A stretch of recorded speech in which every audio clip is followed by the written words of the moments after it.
पेश खिदमत एक छोटी जी नज़म नवा कानून। नवा कानून आया है, नवा कानून आया है, कोई उच्ची ना बोले सच्ची मुच्ची ना बोले।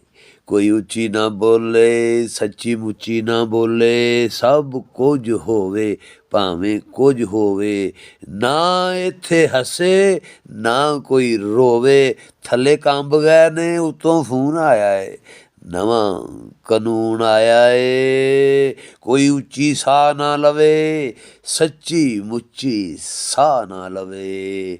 मई लंघ गई तपदा जून आया है, नवा कानून आया है, कोई उच्ची ना बोले सच्ची मुच्ची ना बोले। थले कंब गए ने उतों फोन आया है, नवा कानून।